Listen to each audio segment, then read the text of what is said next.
So let's finish up 11.3, talking about solubility. Will a solute dissolve in a solvent and make a solution, right? That homogeneous mixture. And we talked at the end of the last class a little bit about what determines solubility. And the main thing that determines solubility is known as the what rule? Like dissolves like, the golden rule of solubility, right? Polar, non-polar, don't mix, usually. So, and that is certainly true when we're talking about solids and liquids. Polar, non-polar, don't mix. Let me show you this real quick before I talk about gases specifically, okay? If we're talking about liquids and liquids, you may come across this term, okay? So you've got a solute and a solvent, right? Typically, when they're both in the liquid phase, if they don't mix, again, why would they not mix? Not the same polarity. The word that we use sometimes is immiscible, that immiscible, immiscible, refers usually to liquids that will not mix, okay? May come across that word, immiscible. The two liquids do not mix, okay? The other word I think I saw in some of the active chem questions maybe. Okay, so then sometimes things can be quote unquote partially miscible. So they're not full on same polarity, okay? But they're not so different that they can't mix a little bit. Partially miscible, okay? Well, a lot of that has to do more with just knowledge of the two compounds or elements involved. There's not an easy way to predict, okay? But if you are told that something, is partially miscible in this compound, that's what this is referring to. Actually, well, never mind. This is just an example of water and then bromine, which normally would not mix because bromine is nonpolar, water is polar. But actually, when you do mix the two of them together, the bromine does interact with the water a little bit, okay? That's why we say this word is partially miscible. That's not something I really expect you guys to be able to predict. But if you see the term, now you know what I'm talking about. They kind of mix a little bit. They mix a little bit. Okay, so then we had talked about how most solids increase in solubility when you do what? Yeah, we got to increase the temperature, like you're trying to dissolve sugar to make sweet tea, right? Okay, that is true for most solids. Again, there's always exceptions in chemistry. I'm not going to quiz you over an exception. Just know that's the general pattern that we see. So now let's talk about gases. Because gases also depend on, here we go. Gases also depend on temperature. Pressure is the big one now for gases. Gases have pressures. Pressure is going to, as we will see, directly influence its solubility. And then, of course, IMFs, right? The nature of the interactions. Of course, that plays a part in solubility. But for gases, it is not as cut and dry as like dissolves like, okay? Pressure is going to play such a huge part in gas solubility. So let's think about how these properties, in particular, let's look at the temperature and pressure, okay? Let's think. For gases, gas solubility actually decreases with increasing temperature. That's different from solids, isn't it? Solubility of gases decreases. Okay. Why?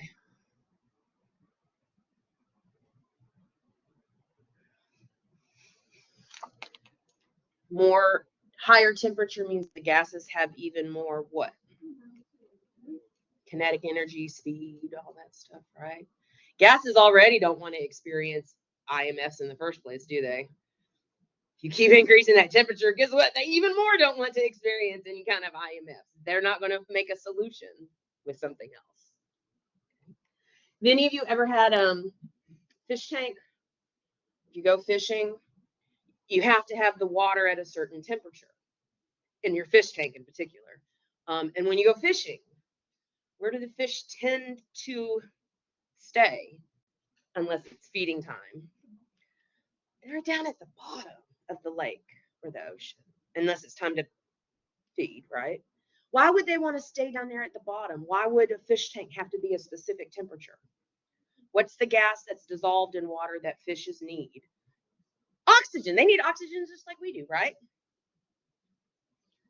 Lower temperature means more solubility. More gas can be dissolved at lower temperatures. Okay. More gas can be dissolved at lower temperatures. Oxygen shouldn't be soluble, period, really, in water, according to the golden rule. Because oxygen,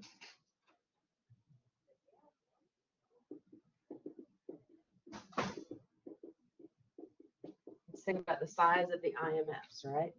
Here's oxygen. Here's its Lewis structure, right? Oxygen is indeed nonpolar, but oxygen gas is somewhat soluble in water. This, in particular, this oxygen gas is more soluble in water than helium. Helium is also what? Okay, it's nonpolar. But so neither should be soluble, except they are, because there's other factors. Temperature can play a part, pressure can play a part, as we'll see. But why would this be more soluble than the helium in water? Size. Is this one of your in-class examples? I can't remember. No, it's just thinking. Just thinking. Yeah, why? Size.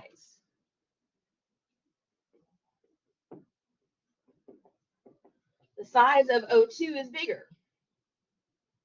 The size of oxygen creates stronger creates. What kind of IMFs in particular would we see experienced? London dispersion forces, because this is nonpolar. And even though water is polar, it can still have LDFs as well. That's the attraction between these two molecules. London dispersion creates stronger LDFs, right? Because of its size. Bingo, perfect. Okay. So then now let's think about pressure.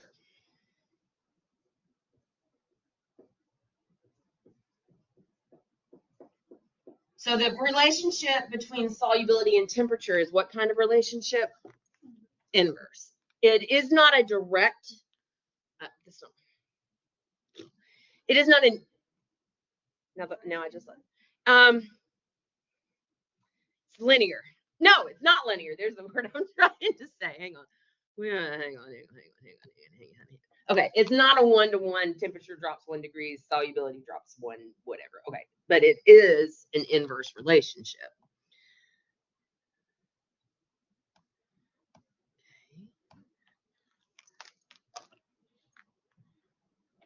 And so we think about, for gases, you can think about the fish tank, think about having to keep it at a certain temperature. You can think about Coke. What about a warm soda versus a cold soda? Which one is going to be more fizzy? Which one's going to have more carbon dioxide in it? The cold soda, right? Cold soda, not the warm soda. Why? The warm soda doesn't have a whole lot of fizzy in it. Why? The high temperature. CO2 is just not as dissolved.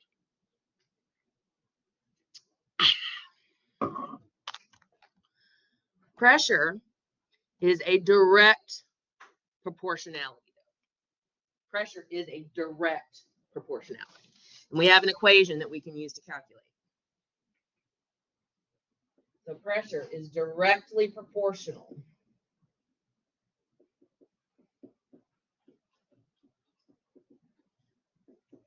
to a gas's solubility. This is what is known as Henry's law. So on your useful equation sheet, you should have this law.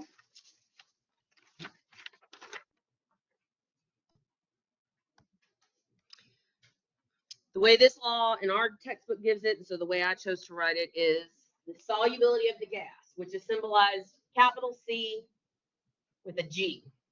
Okay, there's gas solubility. How do we quantify solubility? It depends on what we're looking at.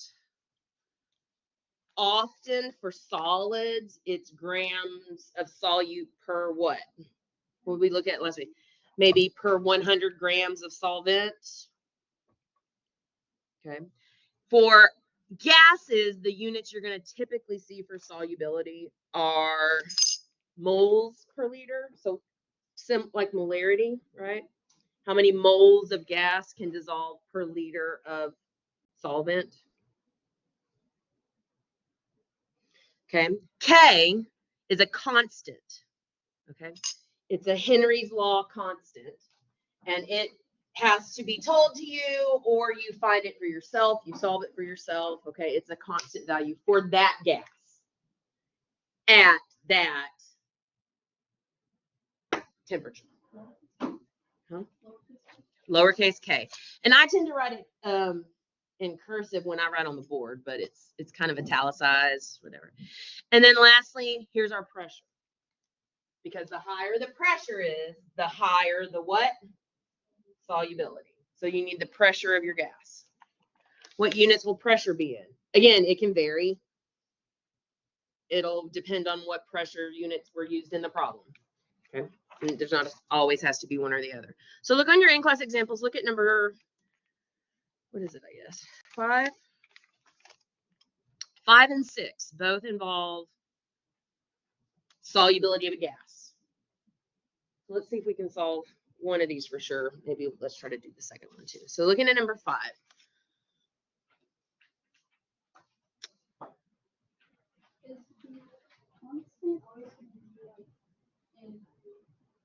The constant will be in a pressure unit. Excuse me. It depends on what units are used in the problem.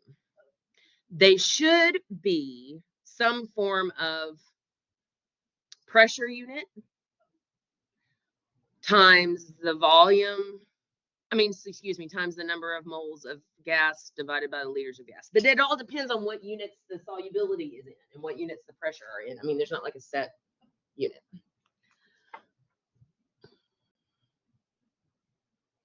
Concentration of oxygen dissolved in water has a partial pressure of 101.3 kilopascals. Hey, that's normal, right? That's normal. Okay. Concentration is 1.38 times 10 to the negative third moles per liter. You guys, what is that concentration the same as when I'm talking about solubility? It is the solubility. The concentration is of a gas is how much can be dissolved. See that concentration in moles per liter? That is your CG value in Henry's law. That is your concentration. That is your solubility of the gas. Use Henry's law to figure out the solubility. So we're solving for Cg of oxygen when its pressure is 20.7. So what did we do to the pressure of this oxygen above this liquid that we're going to dissolve in? We lowered it a whole lot. What should we expect to see happen to this solubility value? Go way down. We should see it go way down. So let's see. How can we solve this? I wrote here first find K, but and you can solve for K, but I actually wanted to make this point to you guys. If K is a constant, right? K always has to be that number for this gas at 20 degrees C. Then isn't this true? Isn't this true? If I solve for K, the constant value, it should always be solubility divided by the pressure, right? So if I have a solubility under one set of conditions, that has to equal K, whatever the number is, right? At a different pressure, at the same temperature, at a different pressure, I'm going to have a different solubility, but it still has to equal K because I'm at the same temperature, right? Right? So you got this divided by this must equal this divided by this. Solve for the new solubility.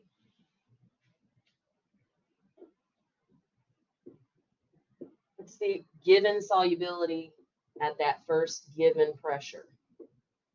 1.38 times 10 to the negative third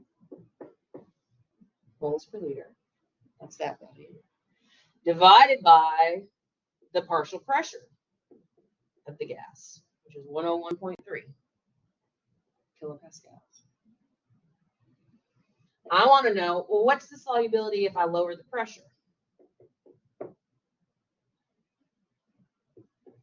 What am I lowering the pressure to? 20.7 kilopascals. Solve for the new concentration.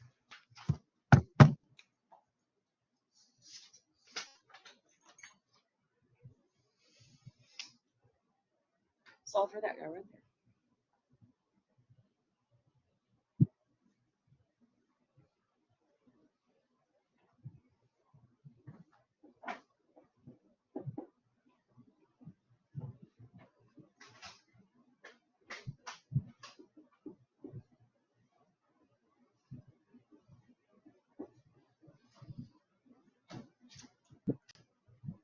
There's the algebra. There's the equation rearranged, solving for the second solubility.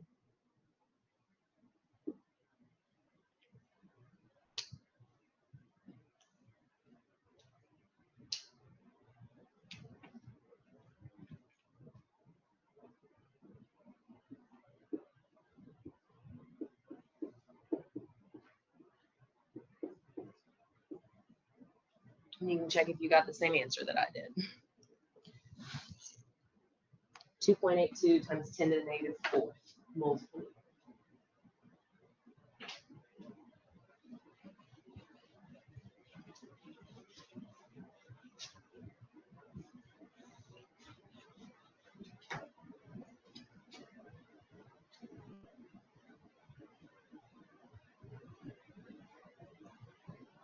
I'm going to let you guys practice the second one, number 6, on your own time. But I'm going to I can put the answer up here real quick.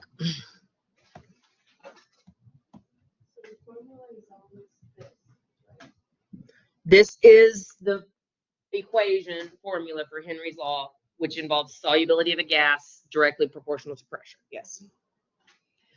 There's the answer to number 6.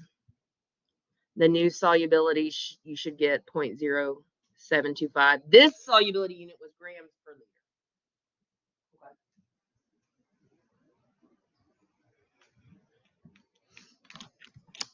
So you guys can practice that because I need to open up the next set of slides. So we're going to open up lecture 4. and talk about what is probably our last section. I do not really think we're going to have a chance to talk about colloids.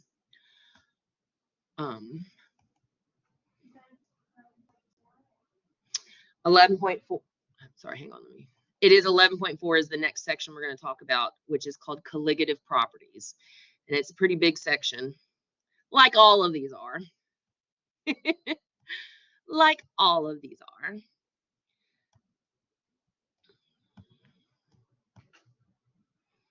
So,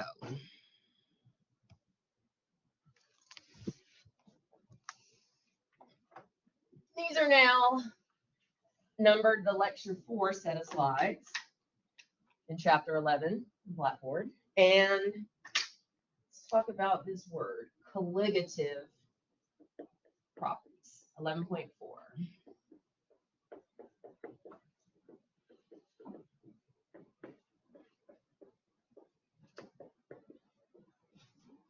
Okay. We need to recall some concentrations because all of these colligative properties are based on the amount of solute in a solution.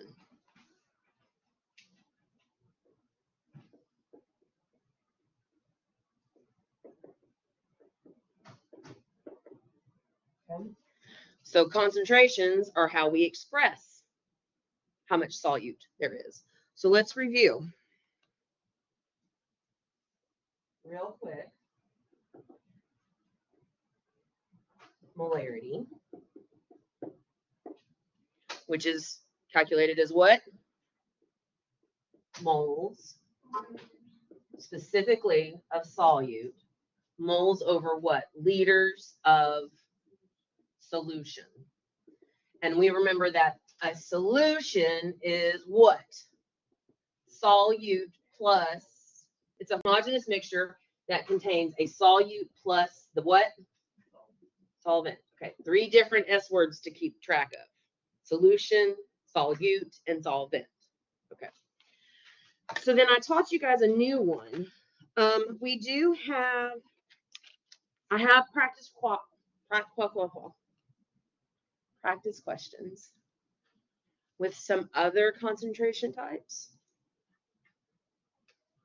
We're definitely going to be using molarity. You should review for yourself. This was from chapter 3 in Gen Chem 1. Whatever chapter is about concentration, that's where we learn these. You definitely should review the percentage concentrations. So that was percent by mass, right? Percent by volume. And then what was the third concentration type that I generally teach you guys? Percent mass over volume. If it's percent by mass, how do you calculate that? Mass unit of solute divided by mass unit of what? Solvent or solution for these? These are all solution. Does it matter what mass unit? No, they have to be the identical mass unit. We tend to say grams over grams, but you could do pounds over pounds. You could do kilograms over kilograms, but it's solute per solution. And then how do you turn anything into a percentage? Yeah, times 100. Okay. Volume, again, we tend to default to the volume unit milliliters. Okay. Mass volume is pretty traditional to stick with this, grams of solute per milliliter of solution. Okay. Times 100. You can review those with some practice problems that I have in this section.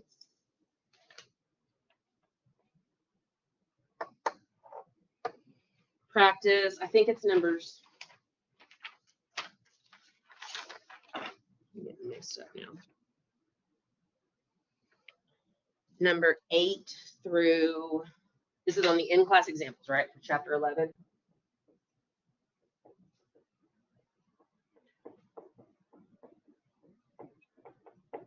number 8 through 12, I think.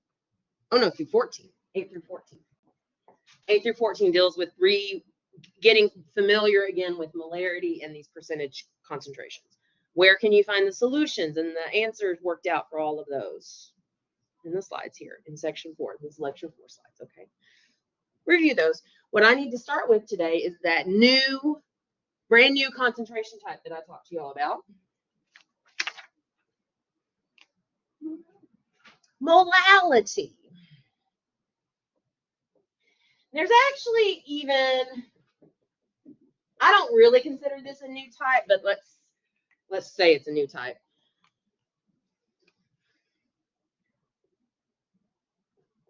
This thing called mole fraction. Mole fraction.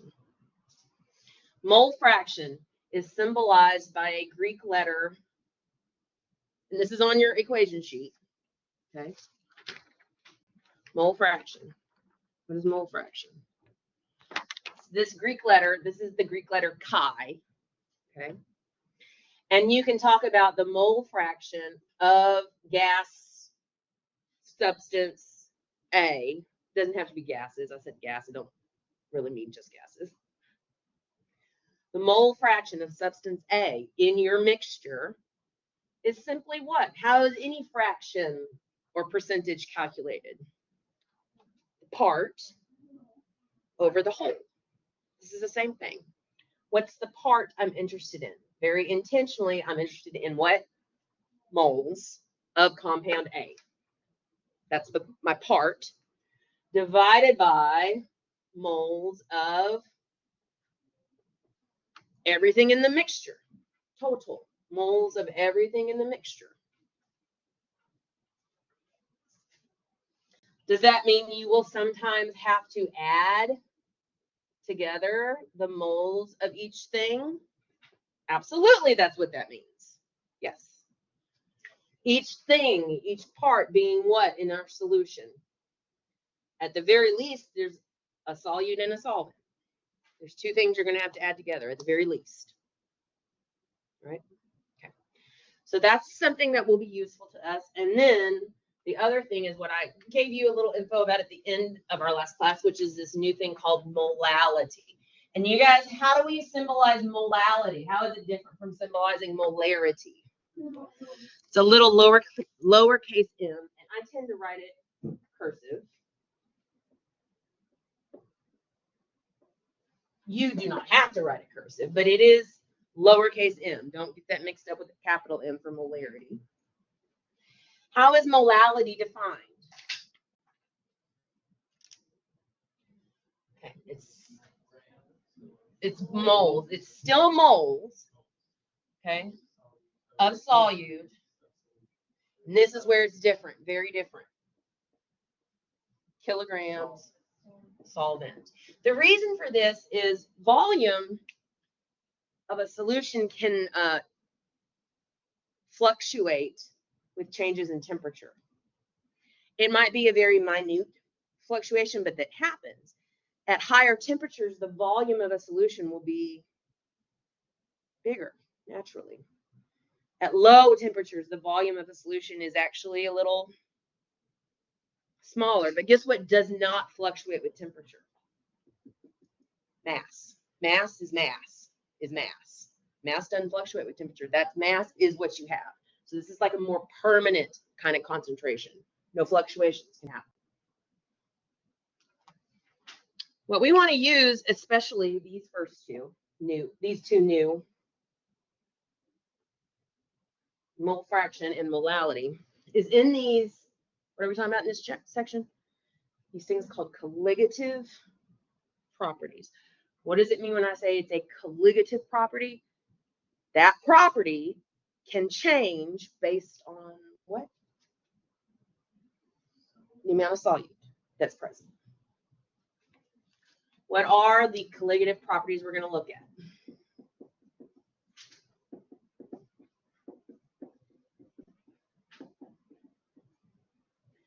Okay, all of these, again, we will see a change in this property, one of these four, you're going to see a change in the property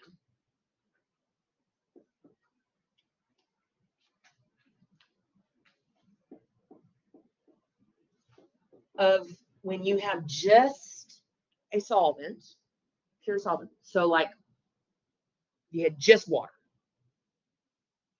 pure solvent, just water. Nope. No, that's what I'm saying. If it's just water, there's no solute, right?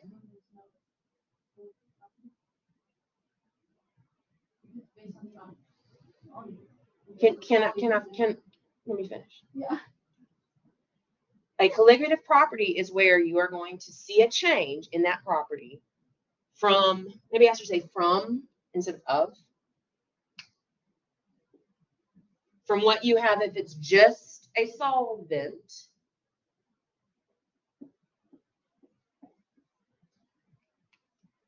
to when you have a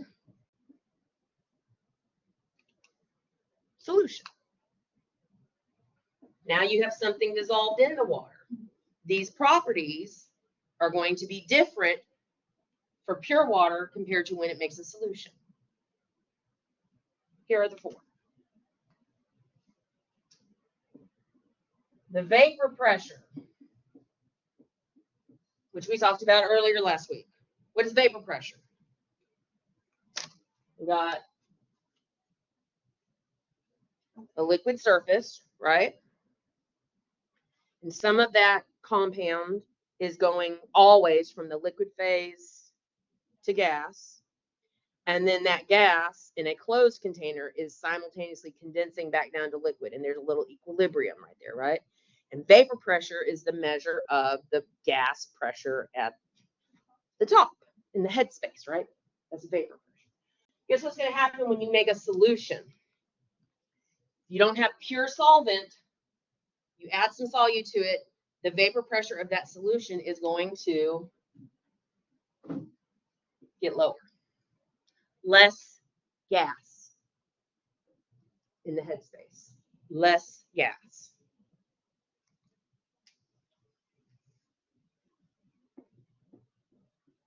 Freezing point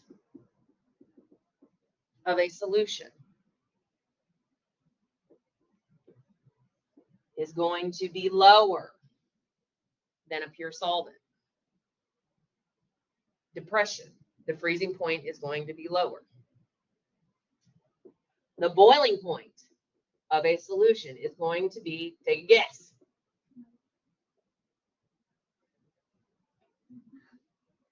It actually goes higher. It's called boiling point elevation. Looking at how the boiling point is going to elevate, rise, increase. We calculate or know the freezing point of pure solvent, but then when it's a solution, we're going to measure how much the freezing point drops.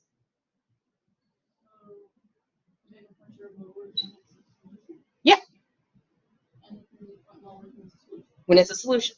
And the boiling point rises when it's a solution. And then there's this one last one, which we will see how much I talk about this. Osmotic pressure. What did I just forget what it does? Because I don't have my right notes with me. Lowers. Osmotic pressure lowers.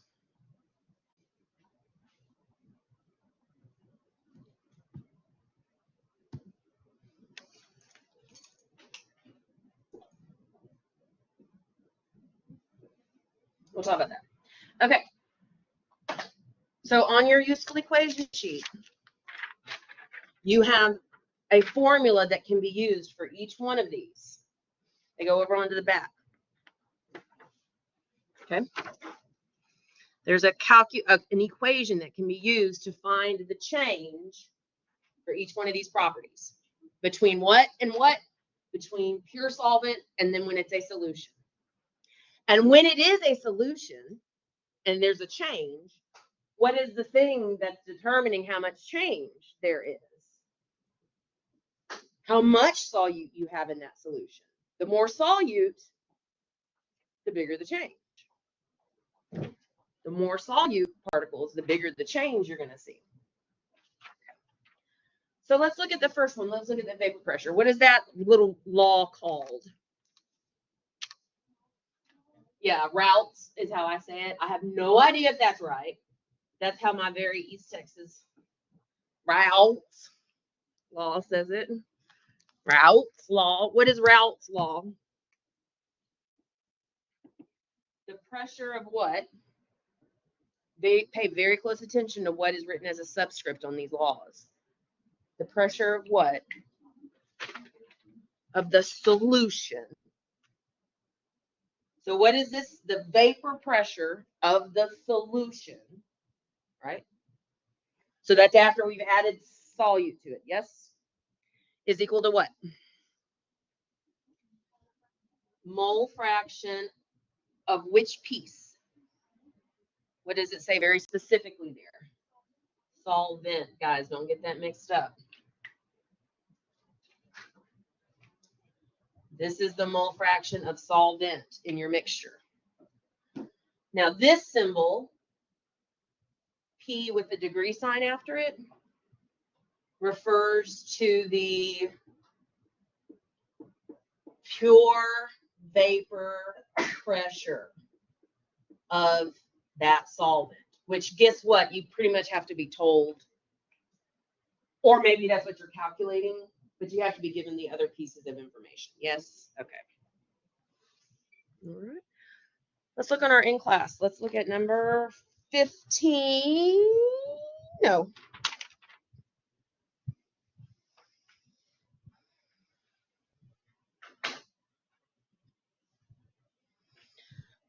Okay, let me say that 15 and 16. Hang on, let me say that. 15 and 16. Shoot, I guess we should. No, we don't have time. We'll come back. 15 is just practicing calculating a mole fraction and a molality. You'll see that on number 15 on our in class.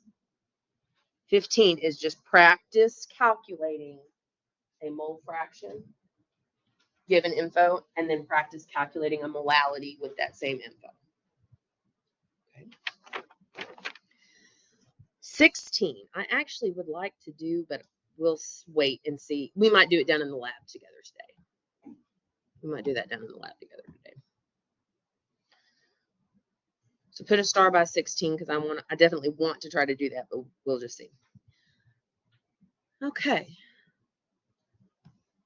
Again, if you want to look at the answers for 15 and 16, they're here in the slides. Okay.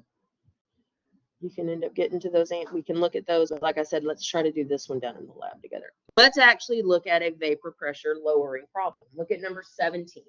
Read number 17.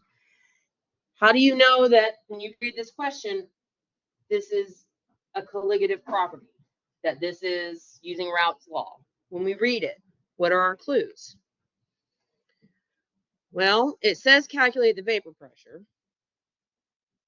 But we learned how to calculate vapor pressure using other, like the Clausius-Clapeyron equation. And, you know, we learned how to calculate pressures using other things back in chapter 10, right?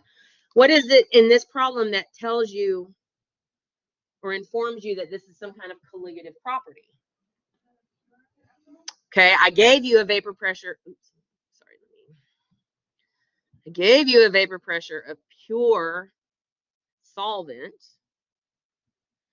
This is describing a solution.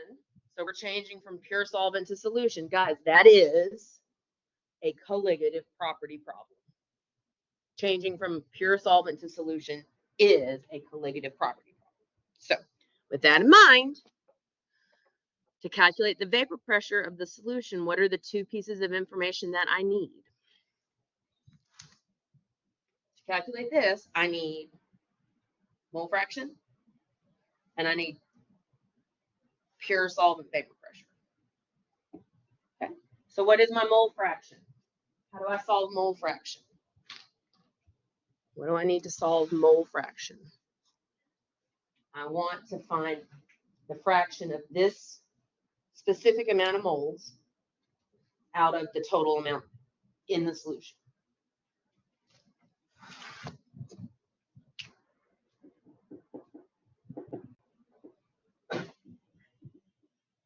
What it specifically am I finding the mole fraction of when I'm talking about vapor pressure lowering?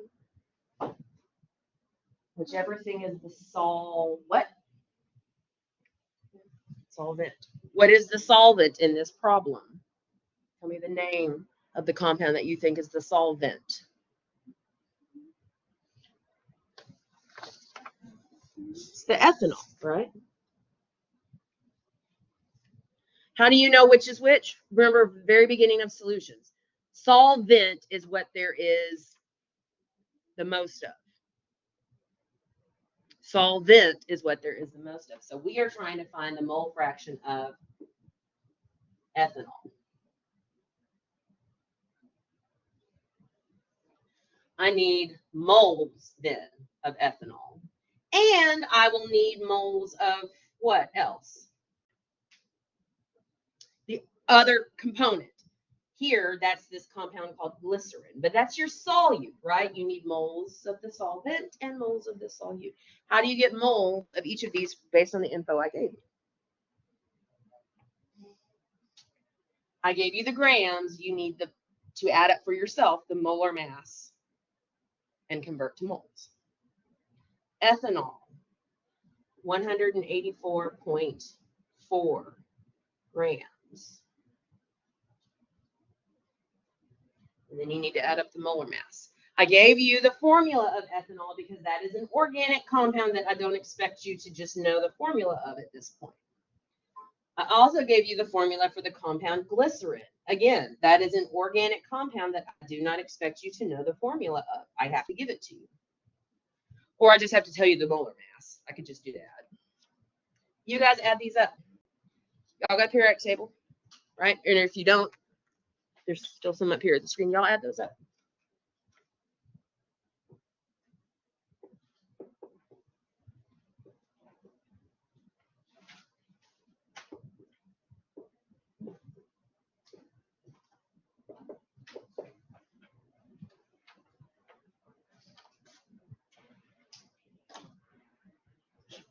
God bless you.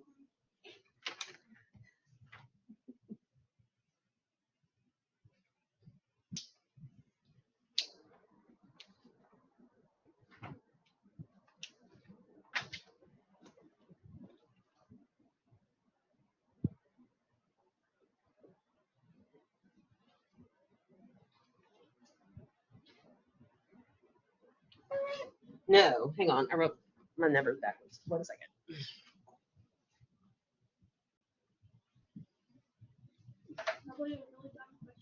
Mm-hmm. Correct.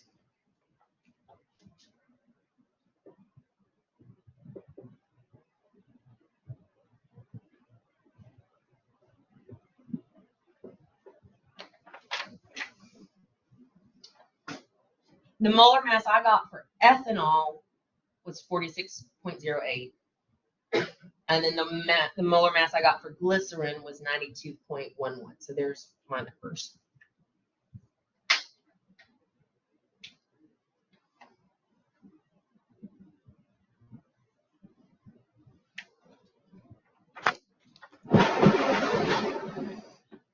What would you need to do after you found each one? Add them together, because for mole fraction, the bottom of your fraction is the total of the moles. So I actually, again, I don't round, guys, until the end.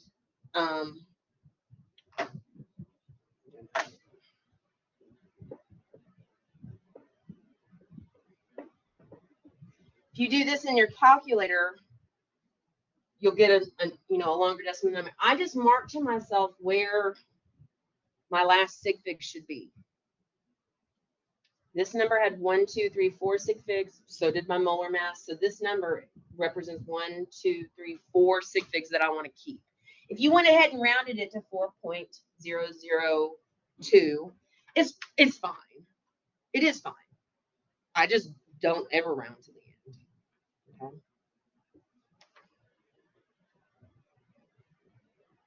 Because sometimes you end up with situations like here for the glycerin,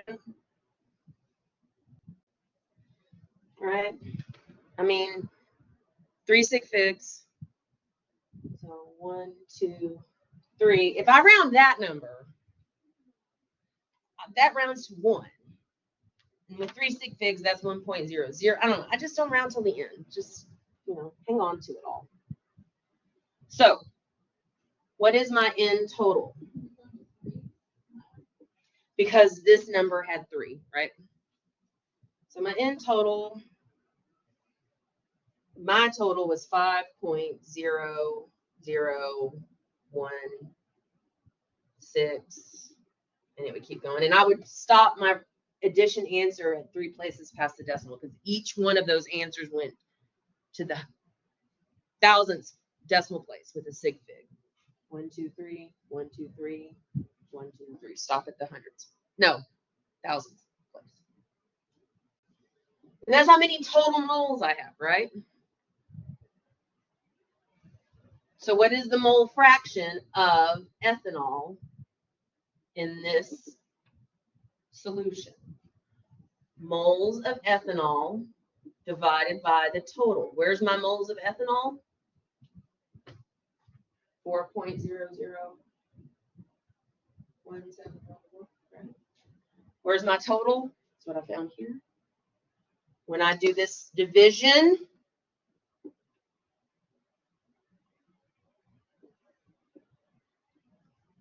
0.80008, blah, blah, blah, blah. How many sig figs? My ethanol itself represents 4 sig figs. My total also represents 4 sig figs. So this fraction answer should represent 4 sig figs. So if you went ahead and just had your fraction at 0.8001, that's fine. That's right. I just don't round to the end. Are there any units on this fraction? No. The units mole over mole cancels out. It's understood that you write this symbol, that's moles. Moles over moles. So there's no units written with the number for the mole fraction. No units. Yeah. If I asked you to give me that answer, like only, that would be the answer, rounded for correct sig figs. Since I know I still got to do one more calculation, I'm just not rounding till the end. Right? I'm going to do my mole fraction of ethanol times the pressure of pure ethanol, which the problem had to give me. What was it? 0.18718.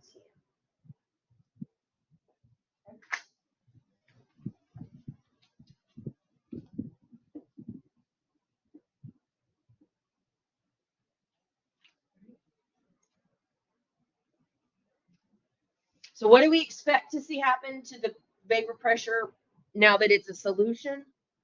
What's going to happen? Is this pressure going to go up or go down? Down. When you add solute to a solvent, why does the vapor pressure go down? Okay. Think about what vapor pressure is to begin with.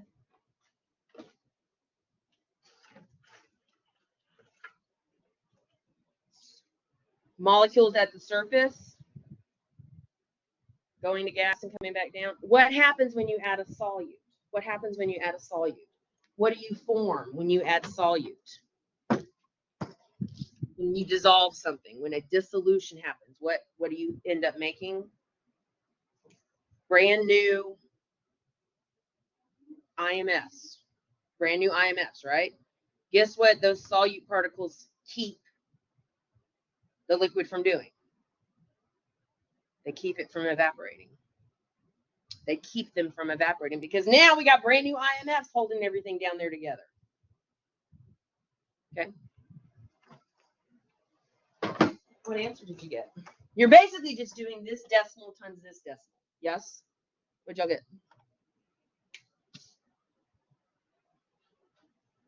0.142 atmospheres. That's the new vapor pressure, right? Come back. Okay. Say it one more time. Did I do my little dyslexia thing?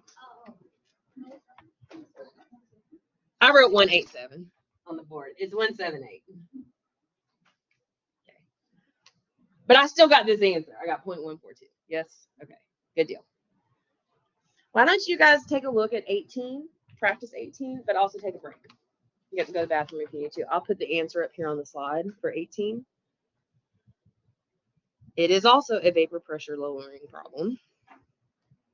You can certainly practice that while you take a break, or you can look at this solution later on your own time. Okay. It's whatever pressure unit you were told. Maybe it's going to be kilopascals, or what is this one? 4, whatever unit is there.